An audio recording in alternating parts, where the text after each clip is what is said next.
শিক্ষার্থী, আজকে তোমাদের সাথে নিয়ে আসলাম বিপরীত হিসাব বা প্রতিহিসাব নিয়ে। ঠিক আছে, এখান থেকে তোমার অ্যাডমিশন বলো, বিভিন্ন হচ্ছে কি প্রতিযোগিতামূলক পরীক্ষা বলো, এখান থেকে একটা মোটামুটি এমসিকিউ থাকে। ঠিক আছে, এখন দেখো বিপরীত হিসাবের অপর নাম হচ্ছে কি হিসাব? প্রতিহিসাব। বিপরীত হিসাব আমরা কি বলতে পারি? প্রতিহিসাবও বলতে পারি। এখন কথা হচ্ছে, দেখো বিপরীত হিসাব হচ্ছে পাঁচটা। একটা বিপরীত সম্পদ, বিপরীত ব্যয়, বিপরীত আয়, বিপরীত দায়, বিপরীত মালিকানা সত্ত্ব। বিপরীত হিসাব হচ্ছে কয়টা? পাঁচটা। এখন শুরুতে দেখো বিপরীত সম্পদ লিখছি। বিপরীত সম্পদকে প্রতিসম্পদ বলতে পারবো, কর্তা সম্পদ বলতে পারবো। বিপরীত সম্পদকে প্রতিসম্পদ বা কর্তা সম্পদ বলতে পারি। এখন এটাকে একটা সংজ্ঞা বলি। বিপরীত সম্পদ কাকে বলে? যে এন্ট্রি গুলা সম্পদকে কমাই দিবে, যে এন্ট্রি গুলা সম্পদকে কি করে দিবে? কমাই দিবে, ওই এন্ট্রি গুলাকে বলা হয় বিপরীত সম্পদ। এবং এরকম এন্ট্রি কি কি আছে যে সম্পদকে কমাই দেয়? সেরকম এন্ট্রি হচ্ছে তোমাদের দেখো পুঞ্জীবিত বচয় আছে। পুঞ্জীবিত বচয় এটা সম্পদকে কমাই দিচ্ছে বিদায় এটাকে বলতে হয় বিপরীত সম্পদ। পুঞ্জীবিত অপচয়কে আমরা অবচয় সঞ্চিতি বলতে পারি, অবচয় সঞ্চিতি, অথবা ক্রমযোজিত অবচয় বলতে পারি।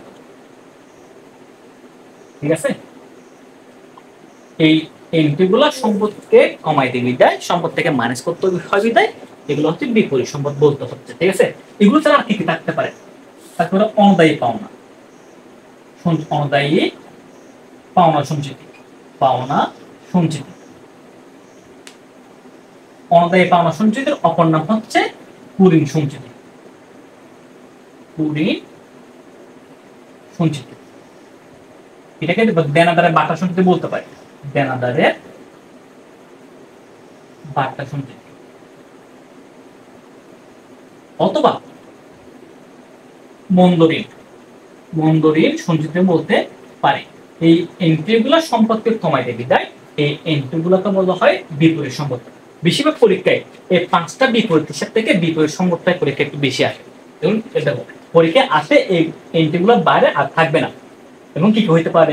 পুঞ্জীবিত অবচয় হতে পারে, পুঞ্জীবিত অবচয়ের অপর নাম হচ্ছে অবচয় সঞ্চিতি বা ক্রমযোজিত অবচয়, অথবা অনদায়ী পাওনা সঞ্চিতিকে আমরা কুঋণ সঞ্চিতি বলতে পারি, দেনাদারের বাটা সঞ্চিতি বলতে পারি, মন্দ ঋণ সঞ্চিতি বলতে পারি। এখন কথা হচ্ছে সম্পদ র্যালি করার সময় সম্পদ সবসময় কোন পাশে হয়? ডেবিট পাশে হয়। সম্পদ সবসময় ডেবিট পাশে হয়।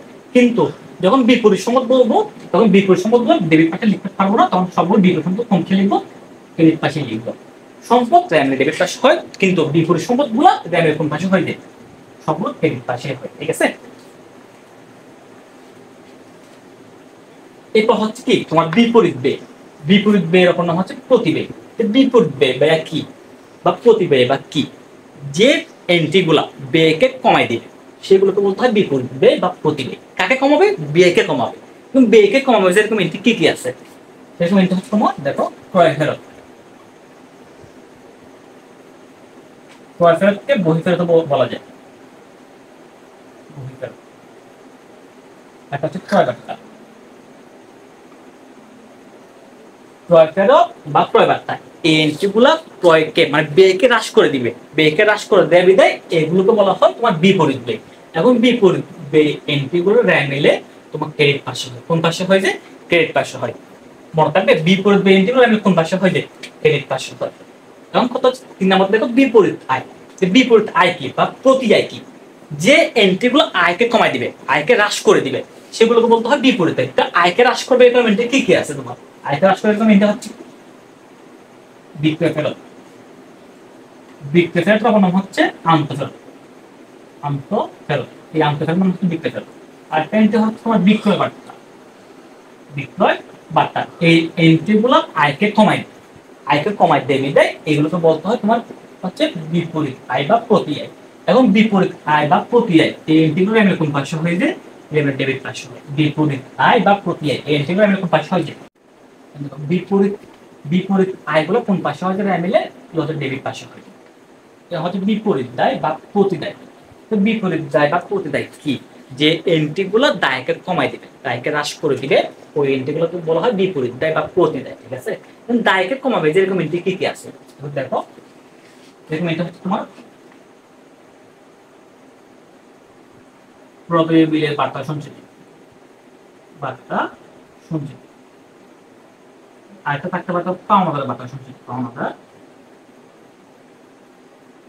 বার্তা সঞ্চিত। এই এন্ট্রিগুলো দায়কে কমাই দেয়, সেই জন্য এগুলোকে বলা হয় বিপরীত দায়।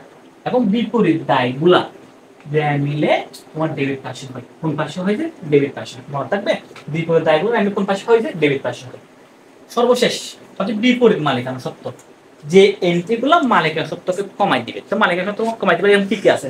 সেরকম এন্ট্রি হচ্ছে তোমার উত্তোলন,